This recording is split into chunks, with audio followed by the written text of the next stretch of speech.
Welcome back, everybody. Zed Imperium Games. Another finance video, a la Zed version.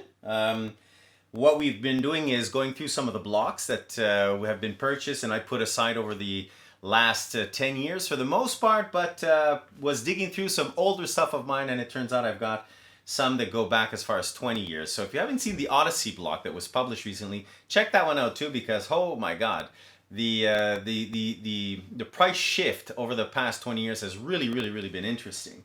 Today, cons. So what are we looking for, right? These are the fetch lands. So Cons was published in 2014. Fate would have been 2015, and I'm assuming Dragons as well. Let me see that here.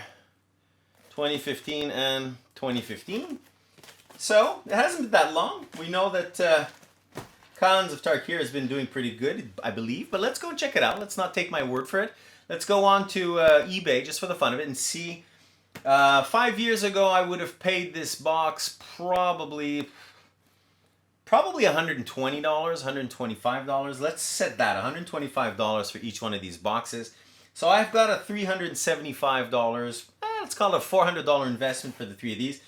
Put them aside somewhere in my house and just forgot about them. And if you haven't seen one of my videos, I once sort of panned across all of the boxes that I have. I'm setting mine aside for my children. They can do whatever they want with them when they grow up. But it seems that the investment is paying off if you can find $100, $150, find the box at the cheapest price possible, forget about it somewhere. It seems that for the most part, they pay off pretty well in the long run. So let's check out what's going on these ones and on a few sites. Let's check out eBay and see maybe on Face-to-Face Games or any one of these places that are still selling them. All right, guys. So Khans of Tarkir block. Let's do the same thing that we did the last time and go right over to Face-to-Face Games, because that's the reference here in Canada. I know the TCG Player is also the one in the States. We're looking for Khans. There you go. Khans of Tarkir booster box. Let's give it a quick check. So we said we paid about $120 a pop back, what, 4 or 5 years ago. All right. Not a huge discrepancy, but would have gone up by about $110 already. So this is for Khans. Let's check out Dragons. Let's say it would have been about the same things, about 120. Okay, so up by 50, up by about $30. Remember, there's taxes in here. So we went from, we have 230, 330, 370, and the last one is going to be Fate. 370. We're looking at 200, 470, 570 plus tax. Probably talking about $650.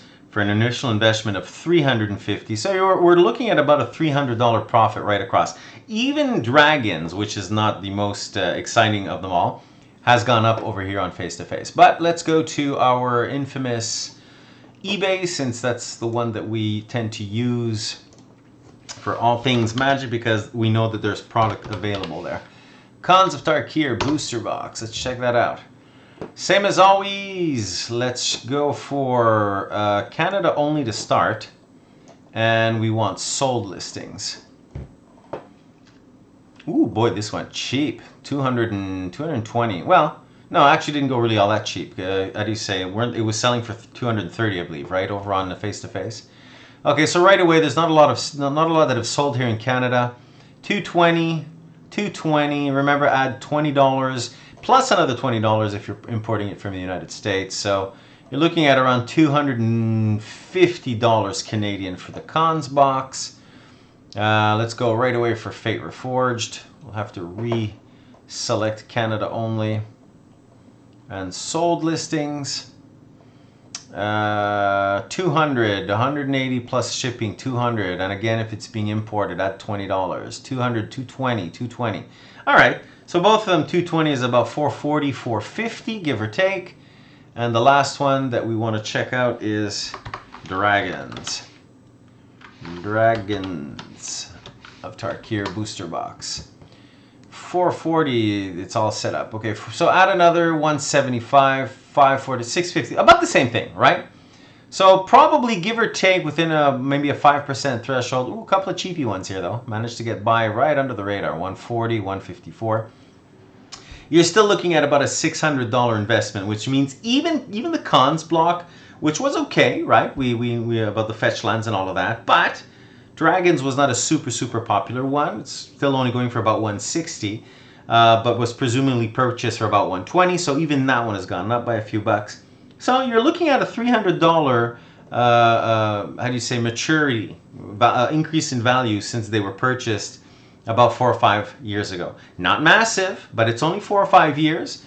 I would expect that if it's going to double, it'll probably take another 5 years to do that. So probably in another 5 years, these things will be worth at least $250, $300 a piece. Cons will probably closer to $350, you know. So yeah, it continues to mature. This is another block that it's only been a few years. I'm going to check out, we'll do the next one. We'll do the, I'm going to look up over there because that's where my boxes are. So Dominaria, you know, we'll see that block, the Dominaria block. Oh, no, not in blocks anymore. That's right. So Dominaria would have been a loan, just that box, but you know, just for the fun of it. No, I'll check it out in another video. We'll check out Dominaria and a couple of other ones on another video, and we'll see how that one has been maturing. Remember, even War of the Spark, which hasn't even been a year, has already started to increase in sales, in value. So, and I'm pretty sure that Throne of Eldraine will jump also. As soon as it starts going up, it's going to go up. Take care, guys. This was a lot of fun. I have a couple more vintage ones that I want to get to. We've got some Legions, I believe. They're not coming to mind right now, but I have a couple of other vintage boxes that I want to get into soon. Take care, guys.